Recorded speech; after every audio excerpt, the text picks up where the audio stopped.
for students who are suffering crippling mental health problems? Good evening. I think the first thing just to highlight really is what it also tells us is that the power and courage of bereaved families to actually expose this issue and this ongoing problem in universities in the first instance. What it also demonstrates, though, is a lack of drive and commitment from the very senior executive levels of universities and vice-chancellors to address this issue. This is nothing new. UCAS recently released a survey that highlighted that over 74,000 students entered university sector in 2020 with pre-existing mental health conditions. Universities know this. There is a wider issue about disclosure, and we know that about only half of students are willing to actually disclose what are often hidden disabilities. But what today's ruling makes very clear is that universities do have a legal duty to identify these students, to promote earlier disclosure of mental health issues, and above all, work to develop appropriate interventions to support students that might be struggling whilst they're studying at university. So at what point do you think it should be disclosed? Because obviously students will be afraid that if they declare a mental health disability, it will affect whether they get an offer or not.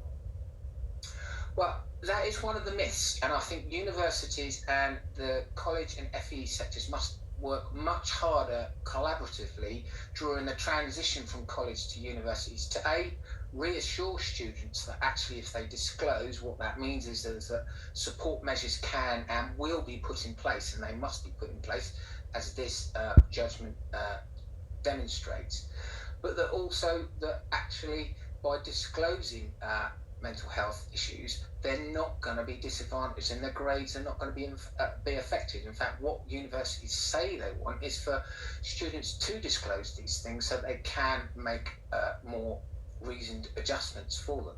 Now, what about the rights of parents? Because obviously these students are legally adults. So do parents have a right to know and to be involved? I mean, this is another thing that has frustrated a number of parents. I've met a number of bereaved families.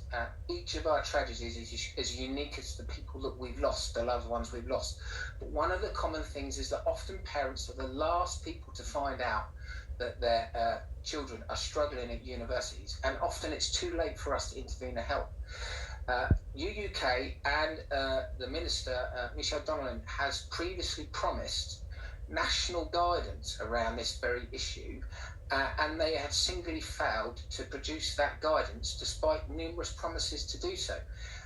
Now, we've worked with the Information Commission Office, and the Information Commission Officer is very clear that where universities consider a student's life may be at risk, they should take whatever necessary and proportionate action is required to prevent and protect students. And if that means involving parents as part of the support package, that should happen in my view. You sound very frustrated. And 3.5 years after the loss of your son, that must be very difficult. It's extremely frustrating. At a time when parents having to come to terms with the enormity of losing their loved ones whilst they're at university, many of us feel that we have no choice but to challenge the universities, to challenge government policy, to try and affect change so that universities learn from each of these tragedies. The travesty is that the universities minister and UUK have repeatedly failed to take up offers from parents such as myself to actually meet around the table and learn the lessons. There is a lack of transparency and a lack of willingness for the sector to learn from these tragedies. They are clearly also saying they don't have the resourcing. They're calling in their statement for mental health funding from the government. I mean, are they sort of passing the buck to each other? I think it's very easy for one institution to pass the responsibility on to another. I accept that there are challenges, but what we need to recognise here is firstly that around 2/3 of students that end their own lives at universities do not declare to student mental health services in the first instance.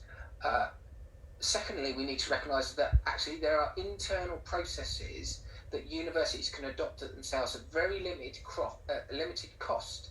And one of those things is about working to soften the transition from college to university. Mr. Fryatt, I'm sorry to end it there, but we're out of time. Thank you very much indeed.